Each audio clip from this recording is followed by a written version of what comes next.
News alert now. They are back on the main stage tonight, the Republican field facing off. And for the first time, Donald Trump is not the obvious frontrunner. There they are.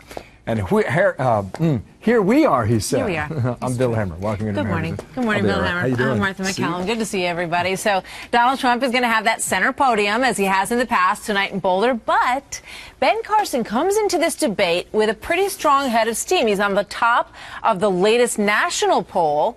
And Trump is not handling being in second place so well. He's calling it terrible. He's begging the voters in Iowa to put him back on top. Iowa, will you get your numbers up, please? Hey, will you get these numbers up? I promise you, I will do such a good job. First of all, I am a great Christian, and I am.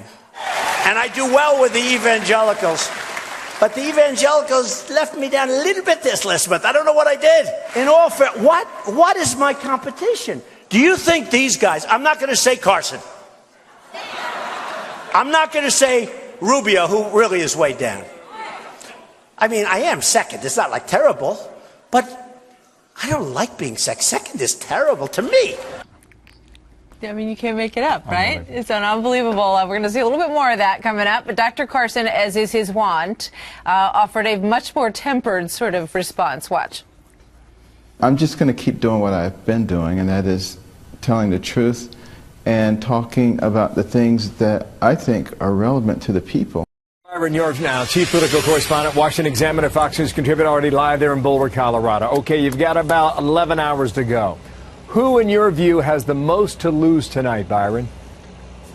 I don't think there's any question that it is Jeb Bush. We know he's been falling in the polls for a long time, and now the unhappiness inside his campaign among a lot of donors has really become public, and a lot of those donors and supporters are going to be looking to Bush tonight to see, does he show command? Does he show that he's really passionate about the race? Because remember, a few days ago, he seemed to be telling voters in South Carolina, I don't really need this. If you want to elect Trump, fine. I got other things to do. So they're going to be looking at Bush not only for his substance, but for his attitude.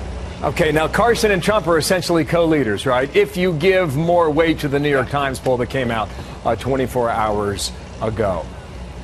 Carson is in a spot where people will be giving him more attention than normal. What's the risk here? That is the key. You just heard Ben Carson say, I'm going to keep doing what I've been doing, and it has been working, obviously. The question is now, will his fellow candidates treat him differently as a frontrunner? He's clearly the frontrunner in Iowa. And the bottom line is a lot of Carson's rivals, for all the respect they have for him, for his medical achievements and for his achievements in life, they think he's a little thin on policy. And so you may see some pressing of Carson tonight on economic policy. That's the theme of this whole debate. So Carson may get more pointed questions than he's gotten in the past. So let's show our viewers the primetime lineup. 8 o'clock primetime Eastern time. These are the 10 faces and people on the stage. First debate goes at 6 p.m. tonight, and that'll be in this next panel here that you'll see in a moment. Cruz and Rubio and Fiorina, they're all stuck in single digits, Byron.